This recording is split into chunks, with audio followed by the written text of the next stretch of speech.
your best thinking got you where you are. And what it means is you have issues in your business, you're stuck, you can't grow, et cetera, et cetera. But then when you're faced with the information to get you to grow, then you think, well, that's not going to work because of this. But your thinking got you stuck. So why would you think that your thoughts would get you unstuck? Remember, failure was part of the objective of entering the gym this morning. Are there things in your business that are worse off for having you involved in them? How can I use my business as a way to be there for my family more? Those outputs can only be reined in and intentionally developed or directed by managing the inputs. Forced us eventually to take over 2 years of our life to dig out of just to get to zero. You don't have the things from the places you haven't gone to. Treat yourself like someone you are responsible for helping. The flies come for the poo, right? There's a push-pull effect with all of your marketing, and it needs to be pushing away the customers that are not a good fit and drawing in the ones that are. Hey, welcome to all of you bandits and chilies. Today's guest is big in the HVAC space. He's been running his HVAC business since 2004, though it was certainly running him in the beginning, not the other way around, as we'll get to. He's been married 20 years, has 3 young adult children, and is what I would describe as an edifying leader within his business, within his family. He's been coaching for some years. He was a Conquer coach, and now he's running his own coaching business. I feel like I need to do a whole episode just to introduce this guy, but we're not going to do that. So here is Mr. Michael James Johnson. Welcome. How the heck are you? Thank you. I'm doing really, really good. I'm excited to be here. I'm very excited to have you. I know that this is going to be it's going to be a fascinating conversation.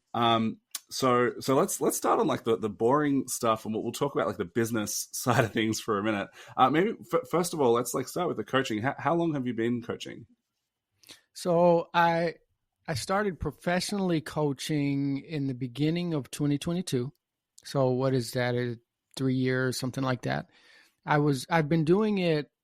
I don't want to say unprofessionally. That's a ridiculous term, but I was doing it without getting paid for many years, helping businesses in my community, helping businesses, over Facebook and sometimes meeting them virtually. So I've been doing it for probably over a decade. And within the last 2 to 3 years, actually been doing it. I was with Conquer, like you mentioned, which is owned by House Call Pro. And they had 30,000 clients. So myself and a small group of people, it was only, I think 20 or 30 coaches at the time, and we served 30,000 people. So did that for a couple of years, and now no longer with them, but doing it for a company called Sales Elite that I started with a partner here. Yeah, nice. And you run a couple of, or at least one, I don't know if you're on a couple of Facebook groups in the HVAC space. Mm-hmm. Yep. And so really like you've positioned yourself as a leader in that space and as a resource, which is great. I wanted to ask you how many mistakes do you think that you've made in your business, right, compared to the average person in one of those in like one of your Facebook groups? Ooh, how many mistakes have I made compared to them? I would say from what I've seen, first of all, I've made every mistake probably that can be made. I mean, I've done some good things. I've done some good things that I didn't make mistakes on. But as far as a lot of the common things, I've made them, improper pricing, limiting beliefs, believing all sorts of things, like I never wanted to hire people at the beginning because I said they're going to ruin my business and my reputation. And I don't want to charge this amount of money because I don't want to rip people off. And just a lot of those random things that most people come into because I didn't have, I didn't have an uncle that was a rich business owner. My dad is a hard worker. He didn't own a business. So I made those mistakes. But I tend to find with a lot of the people that I consult, I just talked to 2 businesses this morning, actually. And a lot of the people in the Facebook group said we all tend to make the same mistakes because we all take the same path. We all say, I'm done with my boss. I'm done with this company I'm working on. I'm going to start it. And it's going to be way better than anyone's ever. And then you start to find that they're doing things for a reason. That being an HVAC person, technician or a plumber or electrician is a totally separate skill than running a business. They're 2 different skills. you know? Yeah. So Yeah. I like to say that I made probably the same mistakes that most have made. Yeah. Yeah. No, the reason I wanted to go down that rabbit hole is just because, you have, obviously, you know, running your business since 2004, you've had a lot of time to to make those mistakes, and but by going through those, it gives you the feedback that you need as you make the mistakes. You can correct with new data points that you now have that you didn't know before. Like, I made this decision, it revealed that it was the wrong decision by the output that it then returned to me, right? So yeah, maybe just give us a bit of a background into like what your family and starting the business and the struggles of growing both. So the background of my business was I joined the United States Air Force at 18 years old. I had never done any technical work at all. Granted that my father is an electrician. He was an electrician for 40 years. But, you know, I wasn't following him around or anything like that. There were times when I sat in his shop. But when I joined the United States Air Force, I ended up with a job working on air conditioning systems and generators. So after serving 6 years there, you know, there's a time with anyone who serves the military knows, you know, you work, and then when it's time to get out of the military and go into civilian life, there's a decision you have to make. And so it was sort of like, what in the world am I going to do to earn money? And I was freshly married. I got married the same time as I got out of the military. And it was almost like a coin flip where I say, what am I going to do to make money? Hey, I might as well work on air conditioners. And so I started the company. That was back in 2004, 2005 timeframe. Freshly married, started the company, had 0 customers, you know. And in the first year when my wife got pregnant with my son, who's now 20, right? He's turned 20, I think he's almost 21. I struggled. And if you read my book, the Profit Playbook, I talk about that. The first year was digging change out of the couch cushions to get something to eat. And I was a couple years in business because I just, you know, I didn't know how to get customers. I didn't know how to get clients. I didn't know how to price properly. I was working, you know, 50, 60 hours a week, and there was no money there. And so that was kind of my story. You know, that lasted a little bit longer than it should. And, you know, I talked to a lot of businesses as a consultant. There's a lot of people that say, well, I made $1 million in my first year. But what happens a lot of times is those are people who worked at a service company for a long time. And they start on their own, and they've managed, and they've done. I didn't have that. I was just a military guy who worked on machines, and that's how. Yeah, they have that point of reference to feel through, like what the job pricing, what the systems, etc. should be. Like their anchor point of reference is just different to someone like yourself that's kind of coming fresh into the industry or fresh into the idea of running your own business. Yeah, and then so they bring the reference, and then also a lot of times. A lot of them were doing side work. And this is to encourage people that started. And because I just talked to a guy this morning, and he said, you know, I hear people, I've been in business for 3 years, I'm not making money. And I see people, they're making money in their first year. But you know, what happens a lot of times is a lot of those guys were working and doing jobs after work for years and years and years and building a client list. And then they started. So really, they're not in their first year. They're in like their 10th year. So that's why you should never compare. You never look over at one another and say like, oh, Mark's doing this and I'm not doing this. No, you have a different path, and things aren't always the way they seem. Also, you never know what someone's making just because they're saying it anyways. Yeah, that's it. But having that kind of side hustle that then becomes the business, that's a good bit of context as well. And comparison is the thief of joy, as they say. So just by the way, your book, you'll have to give us a link so that I can chuck that in the description of like where people can find that as well. So on the family side, maybe let's go back in time a little bit, and because we're going to talk about like some family stuff and being a leader within the family, and you have some really great insights, which I'm particularly excited about because your kids are older, like significantly older than my kids. I'm about to like learn all of the things going forward into the stages that I have not yet had to deal with. And so this is going to be fantastic for me from that perspective. But I know that you had a really good relationship with your father. So maybe let's start there, and you can talk about how, like, what that meant to you, and what you wanted to carry forward from that into your own journey into fatherhood yourself. Yeah. So my dad, he's right now, he's probably 20 feet away from me. Right. So my father and my mother live with us. We built a mother-in-law suite. You know, it's attached to the house, but has a separate entrance. They have their own space there. And so my dad, he, you know, that's been my best friend for the 45 years I've been alive. You know, outside of my brother, I have one sibling. And the thing about my dad is he's always been very present. So he worked as an electrician at the Veterans Hospital. He started work at 8 a.m. He clocked out at 4:15, and he was home every day, 4:30, every single day. And, you know, these are vivid memories for me. He would come home, and I could tell he was very tired. And he'd come home dirty, and, you know, first thing he would do is he'd go in the garage, he would take his coveralls off, and he would change his clothes because he had insulation and stuff on. And then he would get a shower. And then he'd come out and he would sit with us and talk to us and play with us. And that was the model for me, right? Now, when I started my business, when I was broke, you know, I had a short period where I was working too much because you're trying to keep up. But that always rang in my mind that I can't miss this because I want to be present just like he was. And he still is. I mean, to this day, if I can shut off this recording and go next door and say, "Hey, Dad, what are you doing?" The first thing he's going to do is going to drop everything to sit and talk to me. But he was always like that. And it made the biggest difference in the world.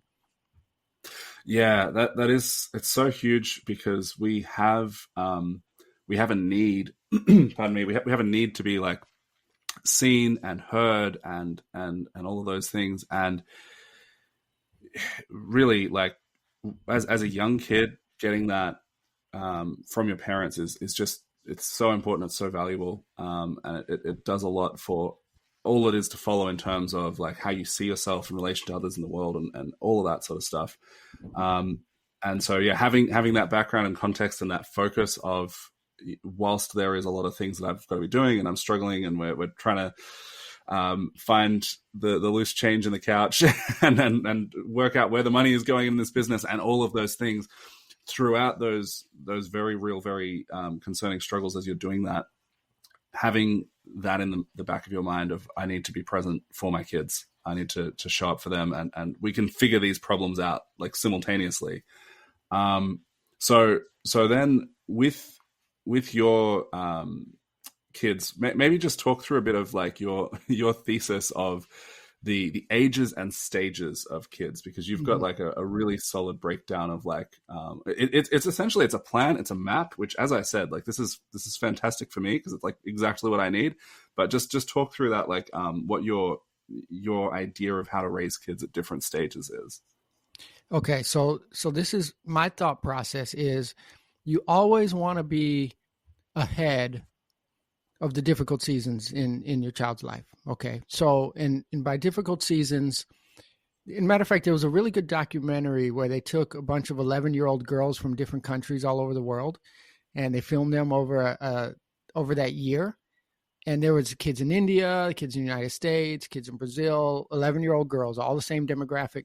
And they're all pretty much the same, right? There's cultural differences, but you arrive at different stages in your life. All of us do.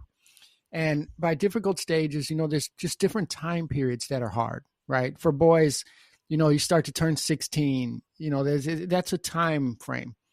You turn 12, 13, you're starting to get testosterone, you know, like there's times where your life can take this turn or this turn. And I believe you should be ahead of those times. You should never be surprised, right? So for me, it's about, okay, if my child is 2 to 3 years old, right? They're just a toddler. They're just running around doing everything. I want to teach them then that when I say no, that means no. If I tell you to stop, you stop. And, you know, some people say, well, he's just a little kid, he's exploring. Yeah, but we're getting ahead of the time when he gets to his rebellious stage. You know, I'm not going to wait until my child is 14, 15, and they're trying to decide who they are to now teach them how to control themselves. That's late. So for me, I look at it as there are stages in your life. If you think of a car, you're going down the highway at 70 miles per hour and the road is going straight. It's not very difficult to keep that car going straight. I mean, you can almost take your hand off the wheel for a little while. It's going to go straight. But when you hit a curve in the road, that's when you have to put hands on 10 and 2, and you really have to pay attention. So those time frames, when a child turns 16, for girls, it's earlier than boys. Okay. So, girls 11, 12, 13, they're starting to see like, am I pretty? Am I this? They're starting to listen to boys telling them who they are. With boys, society is going to tell you who you are as a man. And I believe we want to be ahead of those difficult times. And there's certain stages in a child's life where you yourself as the parent are transitioning from ultimate authority. And it's always gentle. There's never, it's always gentle parenting. But there's times when you shift from gentle authority to, hey, get down because I told you to a trusted advisor. I'm telling you to stop doing this because of this, this, and this. And the trusted advisor stage actually starts earlier than most people think. A lot of people say, well, when my child turns 18 and they're grown, then I'm no longer their parent. Now I just have to be. No, it's way before that. You know what I'm saying? And so that's sort of my philosophy where I walk through. I have 3 boys that kind of walk them through those times. And I have a 20-year-old and an 18-year-old. I'm not going to wait till they're 18 to start explaining to them why I tell them things. They better know that it's because this is dangerous. It's because this will take you down this turn. It's not just because I said so, because I'm your dad. That's ridiculous. Yeah. I'm just going to go off on a little tangent to tie this back into the coaching thing, and then we're going to come back over here because I was just ahead of this call. I was listening to another podcast interview that you had done, and you were talking about your first business coach. What was his name? Paul Grizzle. Yeah, you were talking about how you had reached out. You had you were at this point in your business where you were really stuck. And you had to learn to, despite how uncomfortable it made you feel, to take the thing that he was telling you to do and to just do it, even if it was counterintuitive to what you were going to do yourself. Yeah? Oh, yes, definitely. Yeah, which, obviously it's like if you're paying someone that you can barely afford their coaching and you're paying for them and they're telling you something, it's a good incentive to listen because it's like, well, like that's why I'm here. But that I feel like is a good parallel with this in that early stages of you're kind of submitting to that authority in a sense, and you're just doing things because they said so. Even obviously in a coaching context, they're going to explain the why, but even if you don't fully see it yet, you have to have that degree of trust that is built up as well to say, hey, like, all right, I'm going to do this. I'm going to do what I'm told. I'm going to trust that this will work out. And then as you develop over time in that, you become more adept at being able to make those own decisions and to be able to see that, like, through new eyes, how you reached that conclusion. How would you describe those two things as like a little parallel between like kids and coaching? Yeah. And I find that in consulting, and at this point, I've talked to, I don't know how many hundreds, if not thousands of business owners, because, I've done Zoom calls with 300 people on there. I've done one-to-ones and sometimes thousands of people, when we were doing it with House Call Pro. And I find that the problems in people's businesses is not their knowledge. It's almost never their knowledge. They know how to do marketing. They know how to do pricing. They know, a good portion of them. The problem is not that. The problem is that submitting to doing something that's against what you feel, right? And there's a book called Every Man's Battle. Have you heard of it, Every Man's Battle? No, I haven't. Incredible book. So anyways, I don't remember the name of the author, but there's a saying in there. It's very powerful. And it says, your best thinking got you where you are. And what it means is you have issues in your business. You're stuck. You can't grow, et cetera, et cetera. But then when you're faced with the information to get you to grow, then you think, well, that's not going to work because of this. But your thinking got you stuck. So why would you think that your thoughts would get you unstuck? And that's what happens, you know. And for me, I'm always adjusting people's pricing, and I already know what you're going to think if I do your pricing. You say, well, no one's going to pay that. No one's going to do this, and no one's going to do. But it's always going to be excuse after excuse after excuse. Listen, I'm preaching to the choir. I'm talking about me. My coach, Paul Grizzle, it was life-changing for me. We were on a call, and this was actually, it was the day everything changed for me in business. So we're on a call, and he's teaching me about so many business things, and I'm listening. And as he's talking, I'm making up excuses in my mind why it would work for him and it wouldn't work for me. You know, well, that might work. We're in Texas, and oh, well, you don't know my customer base, and I can't do this. And, you know, I'm just already like shooting him down. And so in the middle of the coaching session, he stops and he says, you know what, Michael, you're right there. It's like you have every piece that you need for success, but it's just, I can't put my finger on it. It's just something stopping you. And when he said that, because I knew what was stopping me. It was excuse after excuse. And it's the same thing like with the kids. It's tying it together you've seen it with teenagers. You know, maybe you don't have teenagers, but you were a teenager. You think you're a genius, right? But how much experience do you have? I've been running my business 21 years. I talked to a guy last week who's been running his business for 30 days.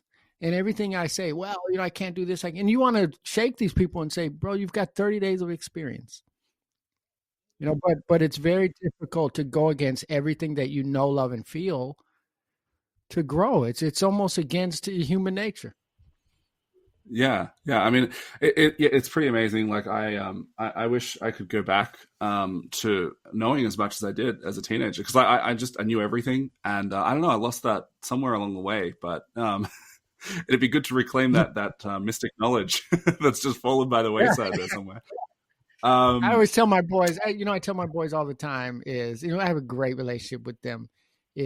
So for example, I would say, okay, my 20-year-old, right? So he's grown, he's 20.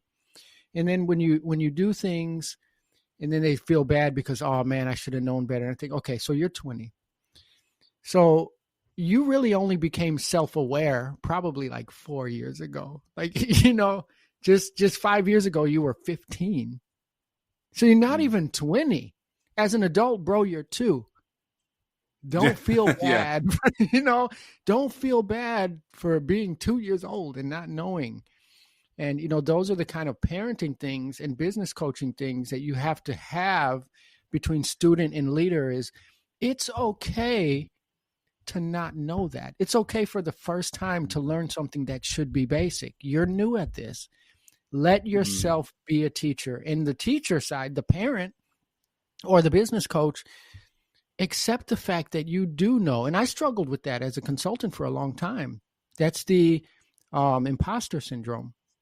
Well, what do I know? And I'm going to tell this guy things. As a teacher or as a parent, accept the fact that you do have experience. You are the person God gave to them to walk them through this season of life. Yeah. Just on that comment about, what was the quote from that book again? Your best thinking got you where you are. Yeah. There's another one I heard recently that's that pairs well with that, like a fine wine, which is what you know is what you're doing, or what you know is what you're living, something like that. And essentially, it's like there's different types of knowledge. Like you can know conceptually how to make a cake, right? But the knowledge of actually doing that and getting a perfect result when it comes out of the oven, there's a lot of extra nuance that goes into that beyond just the idea of the recipe. Like, oh yeah, we mix this in the bowl and we, whatever. And it's just like, there's so much, and most of the difference in that knowing doing kind of gap is the boring nuance of like how you flick your wrist when you're whisking or whatever. Like it's kind of, it doesn't feel like as important of a knowledge in some way, but it's like, that's where all the difference is. The devil's in the details. And we all know more than we're doing. We're all aware that there's like things that we could be doing better, but at the end of the day, like you said, your best thinking got you here. if you're feeling stuck, it's going to be because of that. It's like you can see it. You can see it right in front of you, and it's frustrating. It's like it's like the classic like Homer Simpson thing with the barbecue pit. Like it's like, wow, that is one fine looking barbecue pit.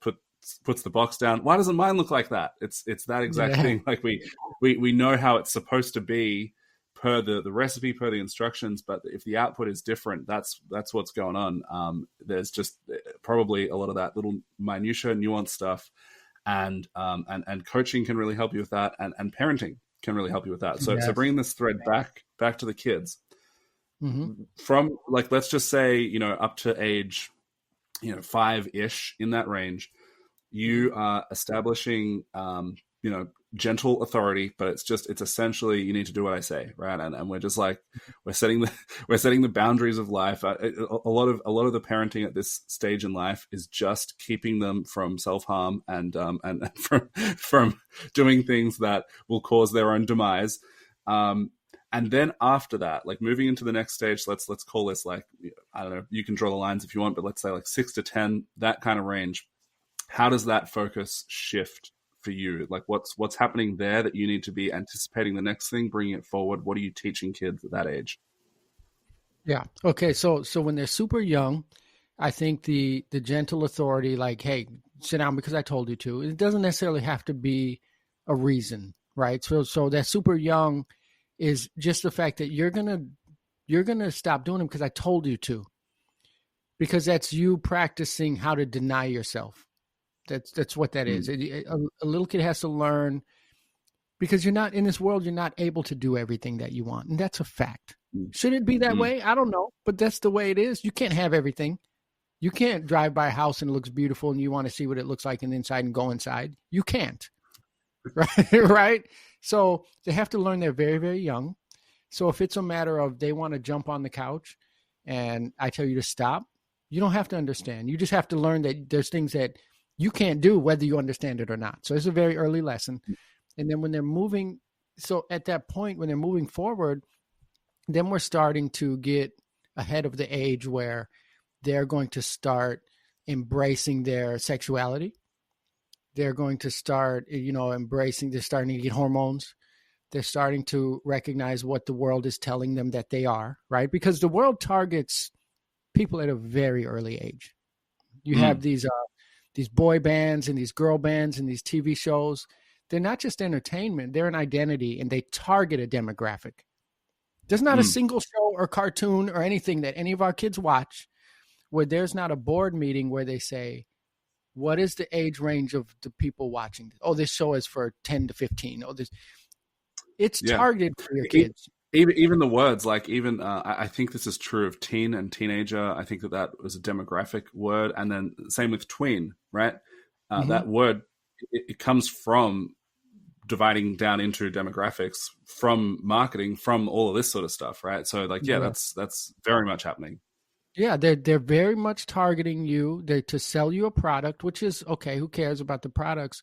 But what happens is they're attaching an identity to those products, right? So your kids are looking at how to dress. Your kids are looking at how to act. Your kids are looking at how to behave. I know for a fact that the music I listened to when I was a teenager affected my behavior. It did, right?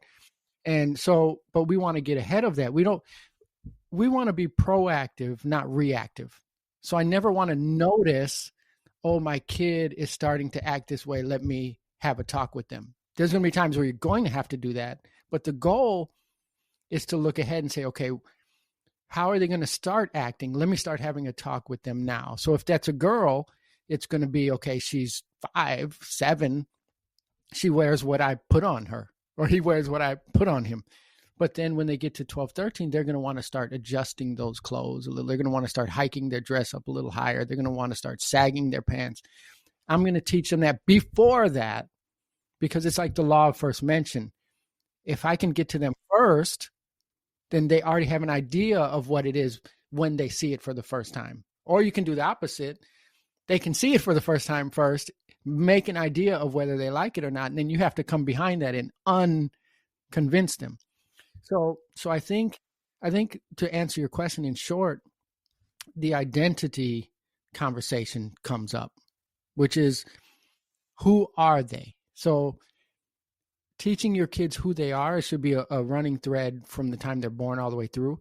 But it starts to get really, really intentional at that tween kind of age where they're getting to be 11, 12, 13, 14 of this is who the Johnsons are. Okay, this is who the Macaulays are. I've had many talks with my boys, and I say, hey, what kind of man do you want to be? They have to decide that at an early age. I don't want them deciding what kind of man they want to be at 16, 17, 18 in their child mind with all the hormones and everything. I want it to be set. This is the kind. My dad. I remember one day my dad came home from work and he was an electrician. He had these little shirts that had the pockets in the front and you put like a little notepad in a little pen. And I remember one day he came home and he leaned over, he gave me a hug, and something fell out of his pocket. It was a little note, and he grabbed it and picked it up. And I said, what is that? And he showed me, it was smaller than a business card, and it looked like he might have cut it out of a magazine. And it was a sentence, and it said, integrity is what a man does even when he knows nobody will find out. And my dad had it in his pocket. I never forgot that. That's deciding who you are, right? So I decide who I'm going to be. So no matter if, like my kids, if they decide who they're going to be, then it doesn't matter if daddy's going to find out or not, or mommy's going to find out if I'm going to get caught, because this is who they want to be, right? So I think the identity is super important. Telling your girls or telling your boys, this is who the Macaulays are, right? This is who you are. My oldest son's name is Michael. Michael, this is who Michael is. Do you agree? Who do you want to be? Yeah, I want to be this. I want to be this. I want to be, and having them self-acknowledge that, then it's not confusing when things start hitting because it doesn't align with who they decided to be. Yeah. So like on a sort of psychological brain development angle, I think it is a lot of that kind of stuff happens, is really like core embedded into your identity by about age 8. Like even a lot of the things that you're talking about, it's really interesting how when you're reflecting on those little things, memories of your early childhood and with your dad and that kind of stuff, it's you have, just in the way that you're describing it, like I can see that you're still seeing that like through a child's eyes, right? You have those memories embedded in that way. But all those little things, and this is this is the constant fear for us parenting, is with our kids, because our oldest is 5, probably just a little bit before now is where this really started, but where we'd be doing something and we're like, oh man, like I wonder if this is going to be a core memory. You know, are you going to remember this amazing trip that we took and this like really cool thing that we did, and this, or are you going to remember that mistake that I made or whatever? Like what's going to make it? What are you going to hold on to from your childhood? And the reality is that they hold on to pretty much everything one way or another, even if it's not a conscious memory, it's going to be in there somewhere in some way. But a lot of that stuff is happening early. And I wanted to ask, I actually don't know the answer to this question, which makes me a bad interviewer to ask a question I don't know the answer to. But do you have, because obviously in your business, you have core values. Do you have specific core values for the Johnson family? Yes, 1,000,000%. So the kids know, I mean, if I pulled them in here, there's 2 things that I know they would answer. That's a standard for our house that's been since they were little, right?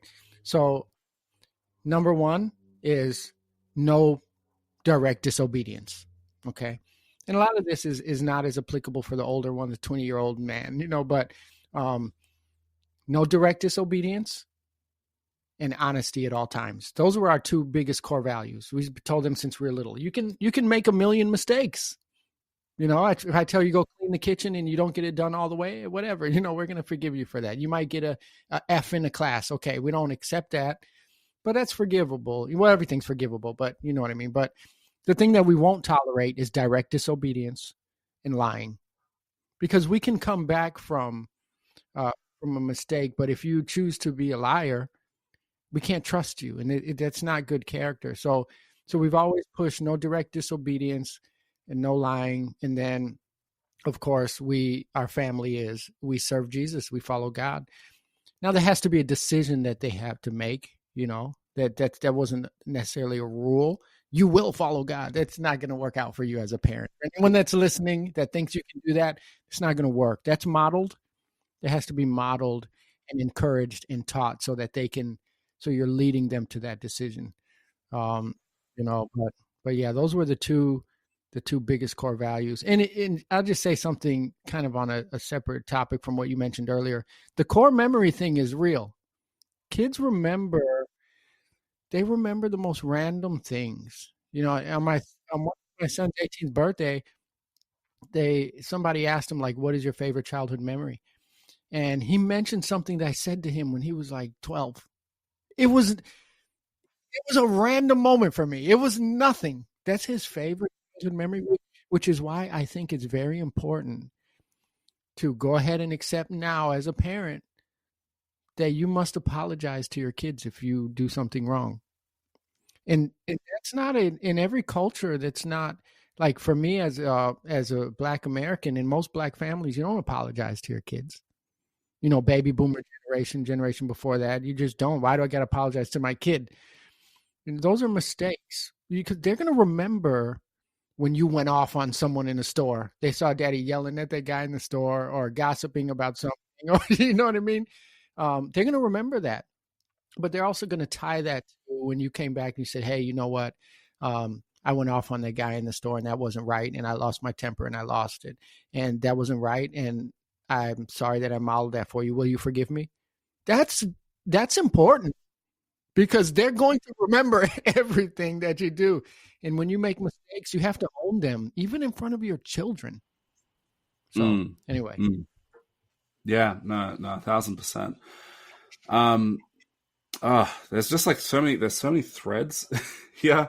I guess one of the things, Brandon Vaughn, we'll go with this one. Brandon Vaughn talks about how in your business already has all of the systems in it. It's just that they suck. if you're not intentional about it, like he uses the example of, if you never follow up with your customers, you have a zero touch follow up system, right? And the same thing is true of culture in your business. A lot of people, it's like kind of this nebulous concept, and they're like, oh, I don't know, I don't have time for that. And business culture, it's a bit woo woo, right? The culture of your business already exists. It's there, and it's at a really base level, especially when you're starting out. It's just going to be an extension of you. Like, if you're a business of one, the culture is like all those things that you were talking about earlier. Integrity is doing the right thing, even when you know that no one's going to see it. That kind of stuff. But then as that grows and expands, same in the family culture. There might be people listening who are thinking like, oh, we don't have core values. You do. We all do. It's just, they might not be overt, but they could be, it's going to be the things that are said frequently. It could be the sign, in the kitchen, like, in this household we live, love, laugh, or whatever, like stuff like that. There's things like that, little trinkets and clues in your life right now that indicate the core values and what makes what matters, what place family has, what place work has, all of those things, and we model it and we live it, and kids in turn, like, they're just sponges for everything, and which is terrifying. Like that is terrifying. The core memories thing is terrifying. It's like, oh man, are they going to remember this? You can cheat a little bit with that. Michaela actually told me this recently. Like, she saw a post about this, and we were both kind of just taken aback by how simple and yet profound this was, because, like, as soon as I say this, it's like, well, yeah, duh. But with the memories for kids, if there's like a trip that you do, or an event or a thing that you really want them to remember, just literally talking about it, just talking about that, reminding them about it, that happened, and having conversations with that well after the fact, you can get more mileage out of it, and it's going to embed itself as more of a memory, because, like, they are connecting it to more things, right? Which, again, sounds super simple, but we had that realization, and we're like, yeah, we should be talking about this thing and that thing and all that kind of stuff. Anyway, so back to this ages and stages thing. So you in the say 6 to 10 age range, you're essentially preparing them for early adolescence, for the onset of hormones, for all of that kind of stuff. Once that is beginning to hit, or in that early stages, like say 10 to 15, or again, you draw the lines where you want, what are you starting to do then? And actually, I'm going to, just as a footnote to something that you had said previously, off call, in that age range, pre-10, I think is when you mentioned that you would start getting them to do a lot of the life stuff. So you use the example of like calling the mechanics to check if the car is ready, checking out at the shops to buy their own stuff, placing their own order at a restaurant, that kind of thing. So yeah, take it from there. Yeah. So and that's a good point, because everything should be done the entire stage from 0 on. It's just some things are like, okay, right now we're doing a little bit more of this. You know what I mean? Yeah. But yeah, so and that's exactly right. So for me, when a kid is 16, you should have been doing the stuff that they needed when they're 16, when they're 10, right? When they're 10, you should have been doing the stuff to prepare them at 10 when they were 5. So you should be getting ahead of it. So when they're 15, 16, you kind of already, handled a lot of the identity stuff, and you're just managing it because it's still a struggle then, because that's what you're preparing for. So you're paying extra attention because it's a curve in the road and you need to have more hands at the wheel right then. So you really need to notice. But now you're trying to prepare for their adulthood. And because if a child is 18, I see this constantly. I've been in youth ministry 20 years. This is my 20th year in youth ministry. I talk to a lot of parents. Is kid turns 18, they're going to college or they're starting their first job or whatever. And it's like, well, you should know this. And they're taking their car to the mechanic for the first time at 19, 18. No, this stuff should be, you have a car. You and your wife have a car. Your child is 12. Why can't you take them to the mechanic and you can talk to the mechanic and then have your 12-year-old give them the card? It's a simple task. I know it sounds corny. I know it sounds cringy, but it's very, very important, right? So my 12-year-old son, last summer, we went traveling. We saw this big comic shop. He said he wanted to go in and buy a Sonic the Hedgehog comic. I'm not going in to buy it, despite the fact that he was 11. You go in and buy it. Am I going to be pretty close to him? Yes. I'm not going to have him get kidnapped. I'm not saying, but I'm going to be nearby, but I'm not going to be so close that he still feels comfortable because I'm there. I want to be in the back of the comic book shop watching him so he feels the discomfort that he has to wait in line by himself, that he has to give the comic book, that he has to count the change and get it back from the guy. I want that uncomfortable feeling that he can't just turn around and ask me, oh, Dad, did he say, do I give him a 20 or 50? Figure it out so that have these adults that they learn how to figure things out on their own. My 18-year-old today, his car had to fix all his brakes. It's well over his budget. It was $1,000 to get my 18-year-old son doesn't have $1,000, right? I paid for it on my card, but hey, I gave him my card and said, go to the mechanic. Well, what do I ask them? Blah, blah, blah. It doesn't matter. You figure it out. That's all I'm going to do, and at this point they handle it. Right. And so you're doing those life skills then, anything you can possibly be doing. When they're 16, 17, they should be learning how to get insurance. They should be learning how to buy a car. They should be learning so that you don't struggle when it's time to move out and you're like, man, geez, so everything is ahead. They should be learning about marriage. They should be learning about relationships. And at some point, they're going to be teaching you, right? Isn't that the way it goes? At some point, they're going to turn around and be preparing you for your elderly stages. I think that they start doing that right from day dot as well. Like even what you were saying earlier about like their identity and who they are, that we're in the thick of that stage right now where like these little flashes of personality come through or these little kind of things that have been there all along, but then something happens and we put pieces together and we go, oh, like this is, it's probably only maybe in the last 6 months, maybe a year that we've really identified that our oldest, Felix, he's a maker. He's creative. he, you know, that's his space. He's really good at taking a vision from his head and expressing that in something that he builds or something that he draws or whatever, right? But like other little like personality things that come along the way, and looking back, it's easy to see those threads. But at the time, like, you know, when a 2-year-old, they can't like communicate, or they don't have the ability to do a lot of this stuff. And so we're constantly learning more and more about who they are from that kind of thing. And then we're able to edify them and say, and draw attention to, like, hey, you're really good at this. We can start like telling them what we see in them, like telling them who they are in a kind of reactive way. But it's just like we have more life experience and context to be able to say, this is what we're seeing. And sometimes even as an adult, it takes someone else seeing something in you for you to be able to realize, like, hey, yeah, like I am a maker, aren't I? You know? And back to the comic book example that you gave, right?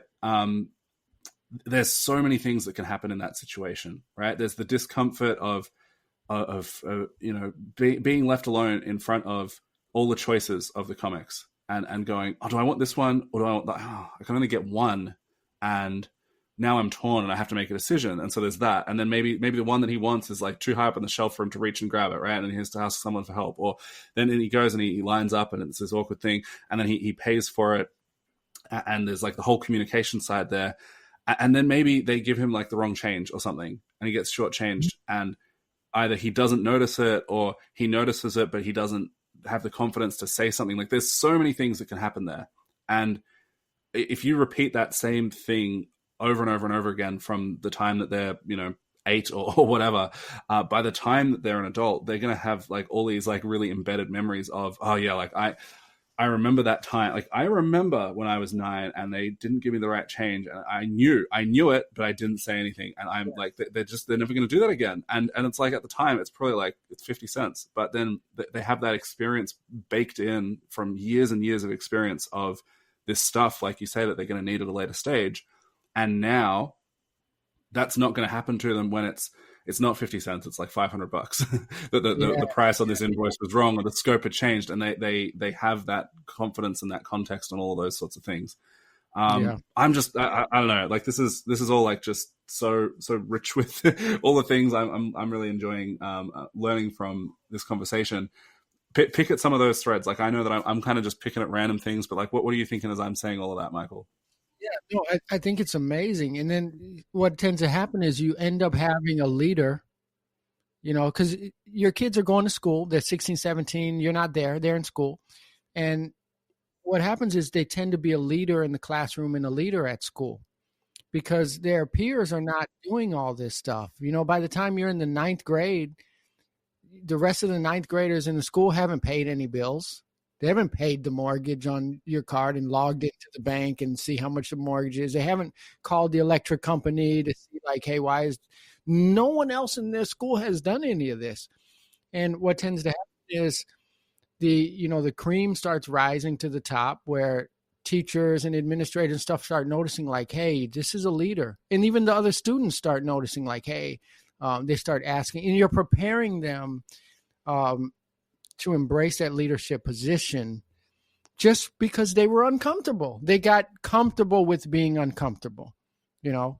And as a matter of fact, I just got back from a BNI 1-to-1, and last week I couldn't make it, and I sent my son. So my kids go to the BNI meetings with me, my 18 and my 20-year-old, and I say the speech sometimes, and sometimes they say the speech.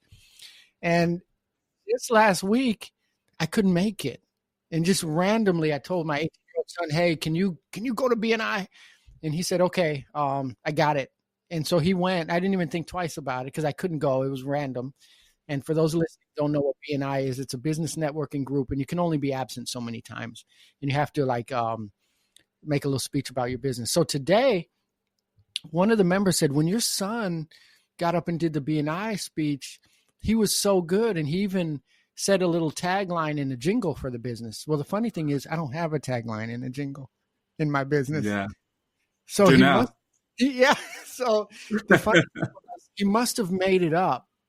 And in order to make up a tagline in a jingle, you have to be comfortable making a decision for dad, right? Like obviously something in his mind was like, he's comfortable with saying, oh, man, I can make a jingle, writing, and then doing it without asking, without worrying.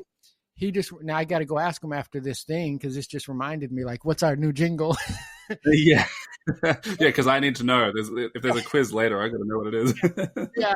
So, but the funny thing is, it's like, that's what you're trying to create. You're trying to create a person who can figure it out. If daddy's not available, mommy's not available, boss man's not available, that they know how to figure it out until they can get, because we're not going to be there for our kids all the time, right? Same thing with employees. If you tie it back to business, we don't want our employees always having to talk to Mark. I don't want my employees. I'm going on a missions trip in 2 weeks. I'll be gone for 10 days. I will not be available. I don't want my employees to just not sell things or not do things because they can't get a hold of me. So that's what we're trying to build, is that level of person. Yeah. I was going to tie that to employees as well. But one of the things that you said earlier about like the trust within your family, like that core value of honesty and building that trust and having embedded within that the freedom to fail, that is so important to the ability to make a decision, whether it's kids or employees. If they don't have freedom to fail, then they can't make a decision, because the onus, the obligation of that decision is on them. And if they fail and they don't have the freedom to do that, then they're too scared to make a decision, right? Because that's an outcome that they can't bear. But if you give them that creative space, then they can take things that they've learned to be principally true, and they know, like, principally, this is what our business is about. This is what the purpose of me being at this BNI meeting is. This is what I'm trying to achieve. So therefore, I'm going to convey that with this creative decision. Yeah, that's so good. So with I don't know. There's like again, I'm like trying to pick a thread because there's so many lanes. What do you wish that you knew, say, like, I don't know, 5 years ago, 10 years ago, as a parent? What do you feel like you've learned, and it's like, oh man, I wish I was ahead of the curve on that one? Ooh, man. Well, one thing I thank God for is having two present parents, right? Because everyone didn't have that modeled, so that was really good. If I could go back, I think if I would have known, like, hey, I can, as a trades owner, bring my kids around more. That's one thing I didn't do when they were really little, right? I started bringing them around, I would say around early high school years.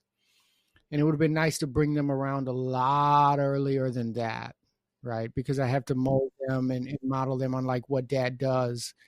Because it's, for me, something that I missed that I know now is I taught them the core values of the family. I taught them the core values of all that, but not necessarily, because a lot of times, kids are living in a house, they got their bills paid, they have everything, but they don't know what it costs. I wish I would show them what it costs. Like, sure, daddy's making this, daddy's making that, but this is what it costs. It costs a lot of literal, people say blood, sweat, and tears. I've literally bled, I've literally cried. Obviously I sweated because I work in hot attics, but that they would know what it cost. And it's different to tell them, because we always tell our kids, hey, we work hard for this, but to actually, you come with me and you shed some blood and you shed some sweat. Probably won't be tears, maybe, but then so you know what it cost very early on. And you see that in a lot of families that immigrate from one country to another. You see a different kind of person when you talk about immigrants specifically, because kids learn at a very young age what it cost. You're traveling from one country to another. But if you're not an immigrant, which I'm not, my mother was, but my kids haven't seen that. So you kind of just grow up with something existing. The house existed when we were born, the car, to kind of show them what it cost to get that very much earlier than what I did. Yeah. No, that's great. Yeah, I think that kind of ties into the cake thing I was talking about earlier, like the blood, sweat, and tears.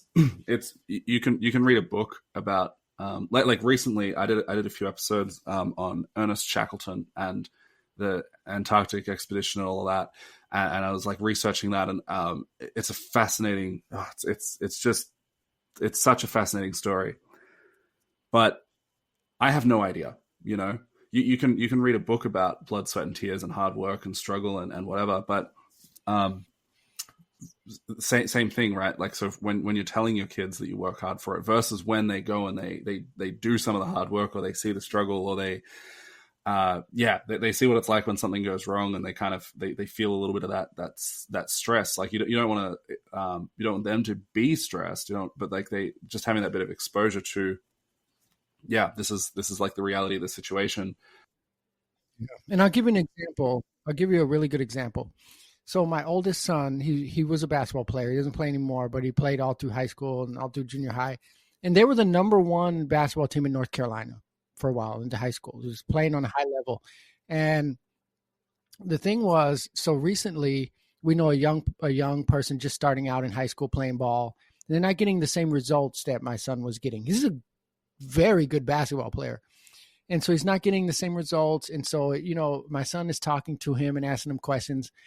And then you find out the expectation. They're looking at my son, because this is a younger person that looks up to him, and saying, okay, well, he played basketball and he practiced every day, so I'll get the same results. So anyway, long story short, my son went to his practice, and you realize, like, wait a minute, that's not a basketball practice. Come over here and let me show you what it is. And then that kid sees, oh, wait a minute, this is actually what it is. It's 10,000 times more than what you're doing in your practice. And sometimes, unless you see it, you'll think that you're doing enough. And we see that in a lot of business coaching. Well, I follow up with my clients. Well, I do this. But sometimes you got to come over and see to realize you are doing it. Like you said, there's systems, but they suck. Yeah. No, that's like, I think of like really high level people like Tommy Mello, for example, right? That guy, he's insane. The just like the work that he puts in. I don't know the work that he puts in, and what I do know is I'm confident that I can't even really fathom it. and that if I was to tail him for a week or something and see like what his life is like and see what he does and the level at which he's operating and what it means, what hard work means to him. Yes. I would like learn a lot from that. And I'd be like, oh, okay, right. Like, yeah, I'm not doing that. that's not the level that I'm at. And so it's like when someone to him, that's a powerful sentence. It's like hard work, but it means something different to each person. Yeah. Well, I mean, that's literally like, that's essentially what you just said though. It's like, that's not a basketball practice. This is a basketball practice. That's what this thing is, because you can think that you're doing it. Like another thing that, with like consulting is people will do what I call like a box ticking exercise in their head, and they think that they do a thing, and so therefore they tick that box, and then they're closed off to doing more of that thing. The biggest example I use for this is referrals. People think, oh yeah, referrals. People refer. Yep, tick. Yeah, we get referrals. We do referrals. Yep. And it's like referrals is such a huge topic. It's almost this bottomless pit of gold. Like you could hardly ever exhaust all your options of how you can incentivize and systemize and get more referrals. But if you tick the box because someone said you did a good job and told their mum, then you're not going to do that stuff because you think that you're already doing it. And it's the same kind of concept of like we think that we're working hard, or we think that we're what. And it's not to say that working hard is the be all and end all. The point I'm kind of getting at there is just like the appreciation for what a thing is. I think more important than like the hard work is like what I'm always sort of talking about is making sure that your business is serving your family rather than your family serving the business. And that can look different for everybody, right? Like what that means to Tommy Mello is different to what that means to me. And so I don't necessarily feel the need to emulate his level of hard work, but I can understand that there's a dissonance there. And I can appreciate that whatever that is, I don't know what it is exactly, but I know that he's working a lot harder than I am. But my main thing is like, how am I making sure that my business is serving my family? And that's like that's the goal that contextualizes the rest of it. Yeah. That's why, I mean, you can go, I've been on, I can't tell you how many videos, I have 500 videos on my YouTube channel alone, right? Yeah. And the videos that I've done, you can scour all of them. You're never going to hear me talk about my company revenue. You're never going to find it. And that's on purpose.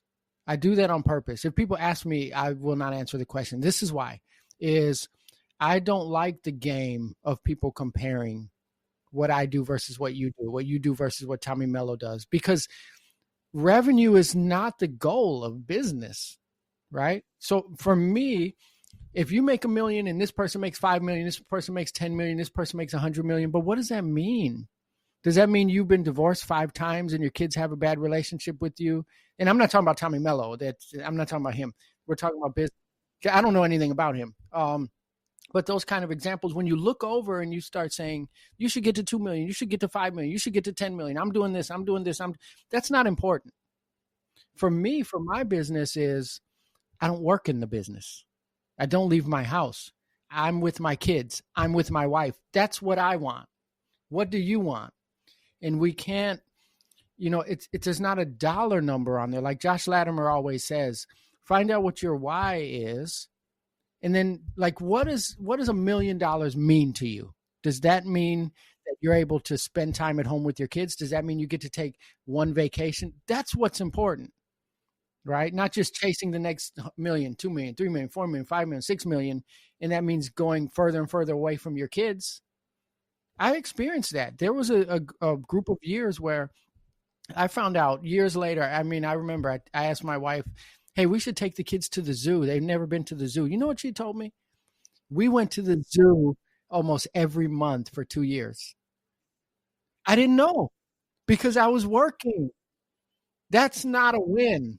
So if I tell you I made this X amount of money and then you find out I didn't even know my kids went to the zoo for 2 years, that's an L. We say in the States, that's a loss. Yeah.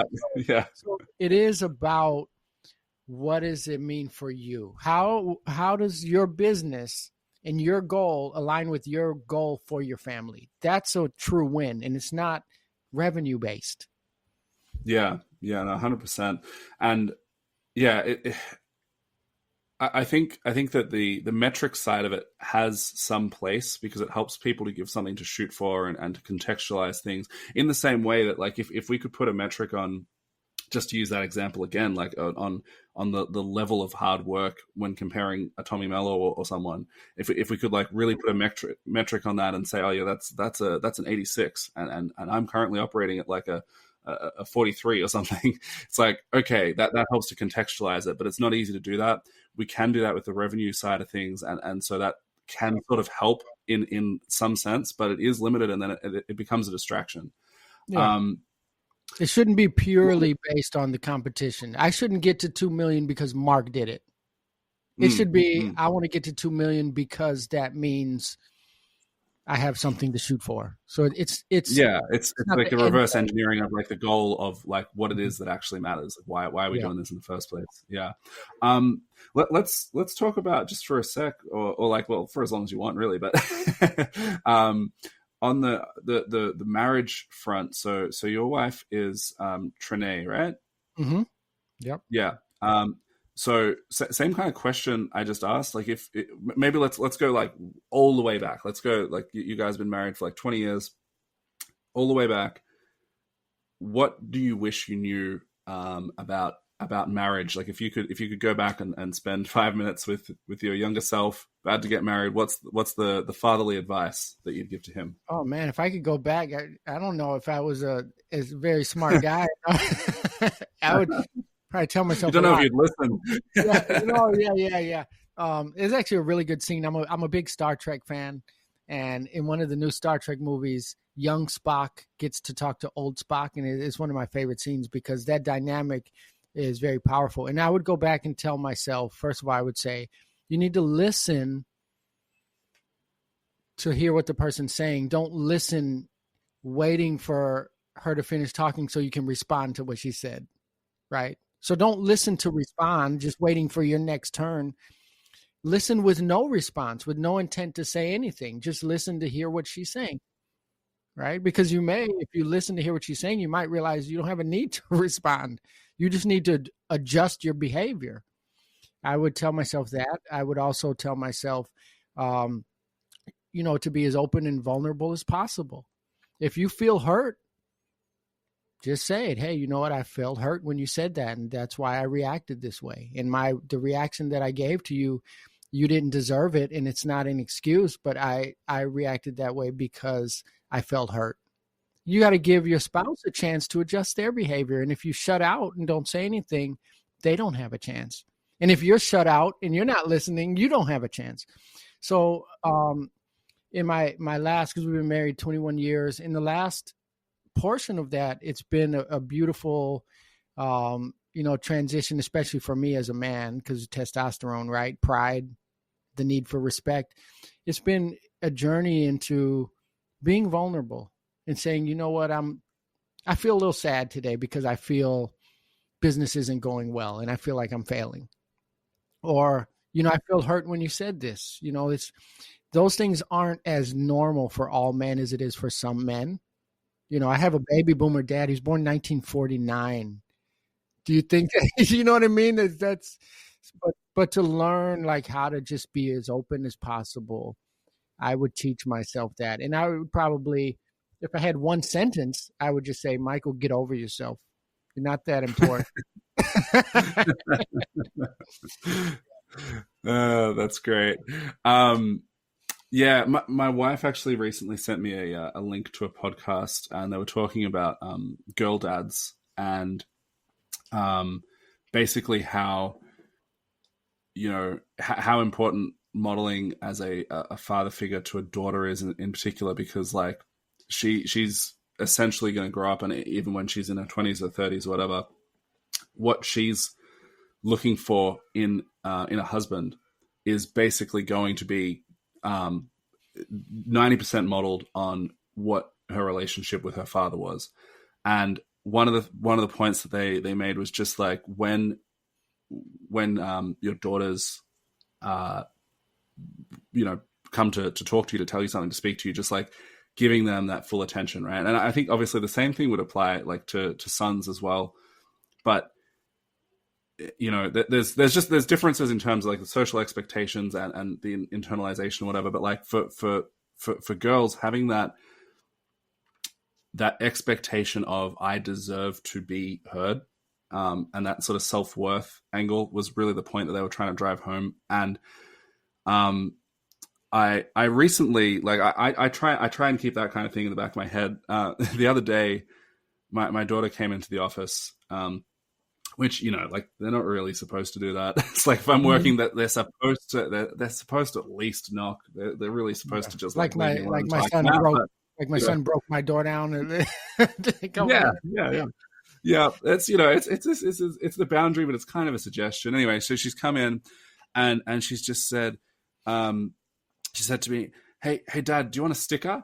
And I said, "I would love a sticker," And I just like turned and gave her my attention and let her put a sticker in my hand and gave her a hug it was literally like just 15 seconds. I didn't rush it. She came in and the entire interaction from what she was wanting out of that situation took 15 seconds. But it would have been a totally different dynamic if I had have not done that, if I was like, no, get out. Like I'm busy, leave me alone, and there's times where I've done that too. So it's not like it's just having that awareness of like, this is what I'm trying to shoot for, There's so much in here. I really appreciate your time coming on, Michael, and talking about all of this stuff. Any closing thoughts, any final things that you'd like to land the plane with? No, man, I think this is amazing. And, so many times you said in this conversation that there's so many threads off of this, and it's true. This is life, and it's hard. And, we don't always figure it out. We make mistakes. I make mistakes sometimes. Still, I have to apologize to my kids and to my wife. Sometimes they have to apologize to me. And it's really difficult. And, for anybody that's listening and saying, well, I don't have any of this figured out. Guess what? None of us really do. You just do your best and you learn as much as possible and you do your best. Figure out who you are as a person. Because we spend a lot of time talking about how to raise our kids and to kind of teach them who we are. And we have to do that for ourselves. The first thing is find out who am I. I have to find out who I am. Who is Michael Johnson as a dad? Who am I? What are my standards? What kind of man am I? And then and only then can I build a relationship with my kids and tell them who they are, or build a relationship with my spouse and tell them this is how I want to be treated. And this is how, if you don't have a standard for yourself, you never took time to really figure out who you are and what kind of person you want to be, it's going to be very difficult to do the things that we talked about in this episode. Yeah. And whether it's kids or business, like we don't get a trial run at it. Like you start being a dad when you start being a dad. you might have had like siblings or nieces and nephews or whatever that you could practice on, but it's completely not the same. And it's terrifying, the mistakes that you kind of have to make along the way to figure this out. And that question of like, what would you do differently, or what would you tell yourself if you could go back 5 years or whatever? There's always going to be something. Like in 10 years from now, you could go back 10 years and you'd have like this golden nugget of advice, or a thing that you wish you knew then at that stage. But we've just got to do the best we can with what we've got. Yeah. Love it. Yeah. No, awesome. Thank you so much for coming on and for sharing your time and everything. I've really enjoyed it and I appreciate you. Awesome. Thank you. No worries. Oh, and one final thing, got to be like semi-professional around here. Where can people find you? Okay, so you can find me mainly on YouTube. If you type in Michael James Johnson HVAC, you will find me. I put the James in there because there's a very famous athlete called Michael Johnson. So Michael James Johnson or Michael Johnson HVAC, you'll get the track athlete. But that's how you find me. Yeah, cool. I'll find the channel. I'll pop a link in the description as well to make that even easier. And thanks again very much for coming on. Thank you. Hey, you're a family-oriented business grower. You should join our free group for family-oriented business growers. It's like the perfect place for someone your size and shape. Join via warplan.au, link in the description, and whilst you're there you can book a free clarity call with me to help identify the next 3 dominoes you need to knock over in your business.